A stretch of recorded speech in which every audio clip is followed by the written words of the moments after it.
Hey guys, welcome back to the channel. So today we got another awesome repair video, and we are actually working with a loose wheel. Now this wheel keeps losing air. The customer says they pump it up, and by the next morning it's already down to a flat. Now we're gonna go ahead and tackle this, guys, and I'm gonna show you the steps on how to fix it. And before we do so, if you guys haven't subscribed to the channel, hit the subscribe button down below. It'll definitely help the channel grow. And with that said, let's go ahead and get started on the repair. So the backstory on this, guys, is the customer has filled it up with air, and by the morning time it's basically dropped down to a flat. Now they've checked it out, there's no nails or anything in there, and they're still getting a leak. Now I went ahead and I did my own testing before they dropped it off while it was on the car when it was here for an oil change last time. There was no nails or anything on there that I could find, and even this morning I went ahead and I checked it, and there's just no nails or anything in the tire that could possibly have it leaking. Now one thing I did notice is that we do have a lot of bead seal leaks. What I did was I took some soapy water, basically put it on the inside and outside areas of the rim, and I saw it bubbling, which tells me this rim is going to be pretty crusty on the inside where the tire meets the rim and they seal up together. So what we're going to do is go ahead and start working on this thing, and the first step is to get rid of the air that's inside there. So what I'm going to do is just grab my core tool here, and what I'm going to do is go ahead and remove my inner core to let the air pressure out, so that way we can break it down and get the tire off. Now that our tire has no air in it, what we're going to do is go ahead and break the bead on there, guys. This is the first step in usually removing the tire. It's simply done by using the machine here like this. Now I don't know how well the camera's going to catch it because I kind of got to be in the way. If you guys want, maybe I can zoom you guys a little bit further in here so you guys can see this process a little better. Now we just broke the outer seal on it. Now we are going to be breaking the inner seal. It's basically like a I guess you can say something that just pushes it inward. You guys can see right there, it just basically retracts it in via air piston and just breaks the bead on the tire from the rim. And you guys can see right there, I don't know if the camera caught that, all that dust coming out of there. This one's gonna be really bad. I can almost be certain of it. Now what we're gonna do is go ahead and take our rim, we are going to be positioning it onto our tire machine. Now what I'm going to do is try to give you guys the best angle here.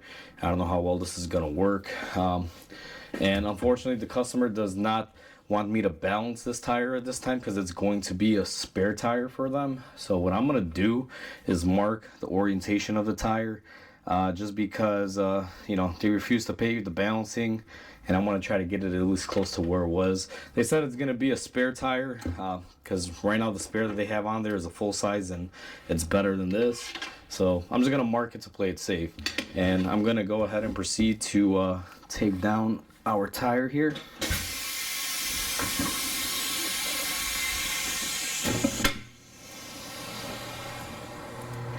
So there goes our first layer. Now we're going to remove the secondary layer here, and this video isn't really a how to remove a tire, guys. This is me just showing you what it takes when you get to this stage. I do have a video on how to remove a tire on my channel. If you just want to look for it, it should be on there. It's one of my earlier videos. So now that we got the tire off, see here, just give it a little more. There's a couple things that I want you guys to focus in on if I could get this rim and tire combo to stay here. Now I'm going to grab the camera and show you guys a few things. So if you just look at the tire here, you'll notice the strange white stuff here. Almost looks like rustic kind of stuff. And then if you look at the rim right here, this is all rotted up. Now it's on the inner bead and on the upper bead. Now the upper bead isn't that bad. The inner bead is usually the worst because this is where the water will puddle up in when your car is sitting. So this is basically what is keeping the rim from sealing onto the tire, because you got rust forming here and rust forming here. Now this stuff isn't really rust. I don't know what it's called. I guess you can call it aluminum oxide because these are aluminum rims, but it's basically a form of rust, I guess you can say, or similar to rust. So where you're gonna want to start basically is grab a rag, and I use this stuff, guys. It's just a rubber prep cleaner that you typically use before you put a patch on a tire. What I do is I just douse a rag with this stuff, and I use a quite generous amount of it because we really got to clean up the tire here. And what I do is I will go around the rubber portion here where it'll seal up, and I'll clean off any of this, I guess you could say, rust. We're just going to call it rust, even though it's not really rust. It's more of an aluminum oxide, guys. So you guys can see we cleaned one face here.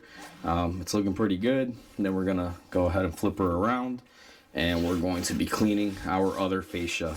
Now you can't really do more here unless you just want to scrub it like crazy. But what I find is if you get the majority of this stuff off, usually you're pretty good and you won't have any issues. As you can see, I pretty much knocked it all out. Make sure you get the inner lip here and the outer lip because there's two portions where the tire seals up on the rim.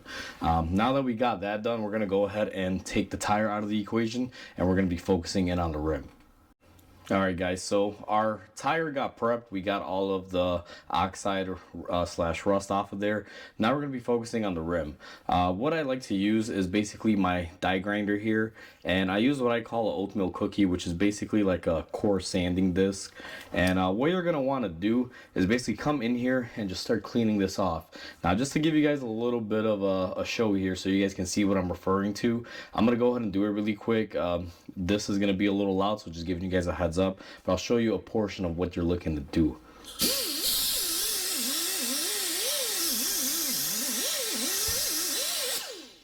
So I just did a small section. Now I'm gonna go ahead and grab the camera and just show you guys what we're looking to do here. So you can see we're basically taking it from this to fresh aluminum, and we're gonna go around the whole perimeter on this bottom lip and the top lip of the rim, and we're gonna be doing that all over. Now I will show you guys the process, but I'm gonna actually put it in a time-lapse mode so it goes by quicker, but you'll see me grinding everything off. That way it's not super loud for the camera or the computer when you guys are watching this video. So I'm gonna go ahead and do that right now.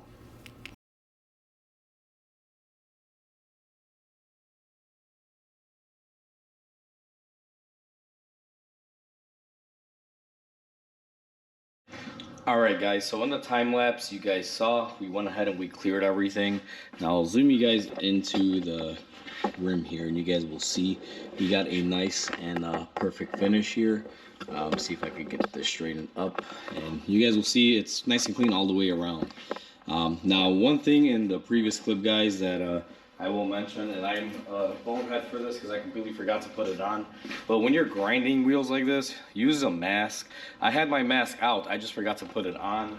Unfortunately, I realized it a little bit late because I took it off for filming of the video to show you guys, you know, all the steps, and I forgot to put it back on for the grinding portion. Always wear something like a respirator or some sort of mask when you're grinding. This stuff is very hostile stuff. If it gets in your lungs, you know, it could cause damage. On mine, I just had to stop and I blew on my nose and everything, so make sure there was nothing left in there. But just be careful, guys. That's one mistake that I just made. Always wear your mask when grinding stuff. Now that everything is cleaned up, what we're going to be doing is using some bead sealer on our rim, guys. What bead sealer is, and this is what I'll be using, is kind of like a black rubber coating, I guess you could say. You guys will see it here. What it does is it kind of helps seal these edges, and it forms into a rubberized coating, and it prevents oxidation like we had on this rim from happening again on there. Now, it can only stop it for so long, guys. I find that if you seal a wheel, it does last for a few years, but eventually you will have to reseal it. Now, I'm going to go ahead and get the camera set up here and see if I can get you guys zoomed in real good here. I think that's the best that I can get. And what we're going to do while the rim is faced upside down. Now, I'm not really clean when it comes to this, guys. I tend to get pretty sloppy because I want to get as much of this bead sealer on here. So I actually lay it on pretty thick. As you guys will see here, I kind of just go back around over it. And the reason why I like to layer it on thick is because I know I will be able to get the maximum amount of sealing it's better to have a little bit more than not have enough and have to redo this. So now that I coated the top, I'm gonna flip my wheel around here, or my rim, and then I'm gonna lock it in on the machine. And I'm gonna proceed to do the same thing on the bottom lip. Now this stuff, it actually can clean up pretty easy, guys, so if you get any on the rim, it's not the end of the world. You just let it kind of dry up and it peels off, so it won't really harm anything. A lot of people just use, you know, a sparingly amount of this, and I don't know, for me, it's if I'm going through all the trouble doing all this work, why skimp out on something that costs literally nothing? I mean, this whole can of beet sealer is only like 10-15 bucks. You can get so many cars out of it. So I just make sure I use a plentiful amount here. So now that everything is basically sealed up and you got your sealer on there, what you want to do is take your tire, and the best way to do this, guys, is I try to do it with the tire dry, meaning I'm not going to be putting any lube on the tire, and these really don't need it because they're actually pretty big tires here. So I'm going to go ahead and put in my first bead there, and then we're going to go ahead and put our second bead in. And there we go. Surprisingly, that didn't fight us too much. And then what I'm going to do is rotate the tire to the tire mark that we made. Now these tires do need a little bit of help and assistance when it comes to inflating them. So what I'm going to do is move you guys back there. Now I already replaced the valve stem off camera, and I already have my core removed. But if you try to inflate these massive tires, they don't really catch. You can hear all the air coming out. So what I'm going to do is use my power assist here. This will force air into it, and this is going to be kind of loud, guys, just to give you guys a heads up. And you guys probably heard that. I apologize if it's too loud. And what we're going to do is go ahead and fill up our tires to 40 psi. Now that we got the proper pressure, guys, we're going to be losing a little bit of air here, and it's going to be a little loud. We're going to go ahead and insert and screw in our valve stem core.